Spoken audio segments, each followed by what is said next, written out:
கிருஷ்ணாய வாசுதேவாய தேவகீநந்தனாய ச நந்தகோபகுமாராய கோவிந்தாய நமோ நமஹ. அனைவருக்கும் என்னுடைய அன்பான வணக்கங்கள்.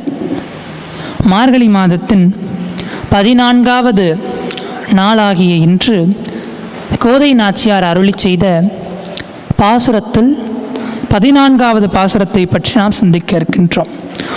உங்கள் புலக்கடை தோட்டத்து வாவியுள் செழுங்கழுநீர் வாய் நிகழ்ந்து ஆம்பல்வான் கோமினகான்.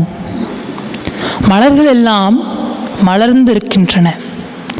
கண்ணனுக்கு மலர் மாலை என்றால் அதீதமான பிரியம். அதனால தான் பார்க்கடலை கடைந்து எத்தனையோ வஸ்துக்கள் வரும்பொழுது துளசியை தன்னுடைய மார்பிலே அவன் சாத்தி கொண்டான்.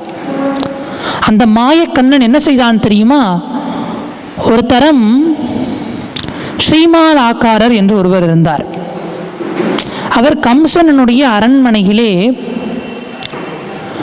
மாலைகளை எல்லாம் இறைவனுக்காக கெட்டித்தரக்கூடியவர். அந்த ஸ்ரீமாலாகாரனுடைய வீட்டு வாசலுக்கு கண்ணன் சென்று, நீ ரொம்ப அழகா மாலெல்லாம் கெட்டுறியே, எனக்கு ஒரு மாலை கெட்டித்தான்னு கேட்டாராம். அப்போ ஸ்ரீமாலாக்காரர் சொன்னாராம், இல்லை நான் உனக்கு மாலை கெட்டி கொடுத்தேன்னு சொன்னாக்கா எங்கள் மன்னன் கம்சன் என்னை கொன்று விடுவான், நான் மாட்டேன் என்றான். கண்ணன் சொன்னானா, இல்லை இல்லை, நீ கொடுத்த மாலை நான் யார்ட்டையும் சொல்ல மாட்டேன், நான் யாருக்கும் தெரியாமல் போட்டுக்கிறேன். தானும் மாலையை வாங்கி தன்னோட கழுத்தில் போட்டுக்கிட்டானா. அவ்வளவு பிரியமாம் கண்ணனுக்கு மாலைகளின் மீதும் மலர்களின் மீதும். அப்பேற்பட்ட கண்ணனை, மலர்களை விரும்பும் மலர் கண் கொண்ட அந்த மலர் வண்ணனை நாங்களெல்லாம் வணங்கச் செல்வோம். எங்களை முன்னம் எழுப்புவான் வாய் பேசும் நங்காய் எழுந்தீராய் நாவுடையாய் சங்கோடு சக்கரம் ஏந்தும் தடக்கையான் பங்கைய கண்ணானை பாடேலோர் எம்பாவாய்.